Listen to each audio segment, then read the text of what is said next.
Hi all, ഇന്ന് നമുക്ക് നല്ല വെറൈറ്റി ആയിട്ടുള്ള എന്നാൽ നല്ല സിമ്പിൾ ആയിട്ടുള്ള ഒരു കറി ട്രൈ ചെയ്താലോ. ചോറിൻ്റെ ഒക്കെ കൂടെയുള്ള ബെസ്റ്റ് കോമ്പിനേഷനാണിത്. തൈരും ബ്രിഞ്ചോളും വെച്ചിട്ടാണ് നമ്മൾ ഈ കറി ഉണ്ടാക്കുന്നത്. ഒരു പ്രാവശ്യം കഴിച്ചു നോക്കിക്കഴിഞ്ഞാൽ പിന്നെയും പിന്നെയും കഴിക്കാൻ തോന്നുന്ന ഒരു സൂപ്പർ ഡിഷാണിത്.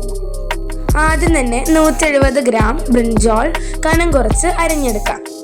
ഇതെല്ലാം ഒരു പാത്രത്തിലേക്ക് മാറ്റുക. എന്നിട്ട് ഒരു നുള്ളു മഞ്ഞൾപ്പൊടി, 1/2 സ്പൂൺ മുളക് പൊടി, ആവശ്യത്തിന് ഉപ്പ്, കൂടെ കുറച്ച് വെള്ളവും ചേർത്ത് നമുക്ക് നല്ലവണ്ണം പരട്ടിയെടുക്കാം. വേറൊരു പാത്രത്തിൽ ആവശ്യത്തിന് തൈരെടുത്ത് മിക്സ് ചെയ്ത് മാറ്റി വെക്കുക. ഇപ്പോൾ 15 മിനിറ്റ് ആയിട്ടുണ്ട്. നമുക്ക് ആവശ്യത്തിന് വെളിച്ചെണ്ണ ഒഴിച്ച് നേരത്തെ പുരട്ടി വെച്ചിരുന്ന ബ്രിഞ്ചോളിൻ്റെ കഷ്ണങ്ങളൊക്കെ 2 വശവും നല്ലവണ്ണം മുരിച്ച് ഫ്രൈ ചെയ്തെടുക്കാം. ഈ ഫ്രൈ ചെയ്ത വഴുതനങ്ങ കഷ്ണങ്ങളാണ് നമ്മൾ നേരത്തെ പ്രിപ്പയർ ചെയ്ത് വെച്ചിരുന്ന തൈരിലേക്ക് ഇടുന്നത്. ഒരു പാനിലേക്ക് ആവശ്യത്തിന് വെളിച്ചെണ്ണയും ജീരകവും കുഞ്ഞുള്ളി 3-4 എണ്ണം ചെറുതായിട്ട് അരിഞ്ഞതും ഒരു വറ്റൽമുളകും ചേർത്ത് ഇളക്കി 1/2 സ്പൂൺ മുളക് പൊടിയോട് ചേർത്ത് വഴച്ചെടുക്കാം.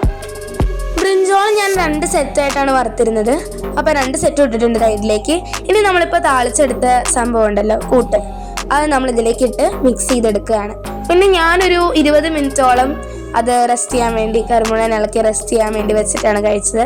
നല്ല ടേസ്റ്റ് ആയിരുന്നു. ഞാൻ ആദ്യമായിട്ടാണ് ഉണ്ടാക്കിയത്. അപ്പോൾ എനിക്ക് ചെറിയൊരു പേടിയൊക്കെ ഉണ്ടായിരുന്നു ഫ്ലോപ്പ് ആവുമെന്ന്. But it was so tasty. എല്ലാവരും ട്രൈ ചെയ്ത് നോക്കിയിട്ട് ഫീഡ്ബാക്ക് അറിയിക്കണേ. Thank you. Bye by.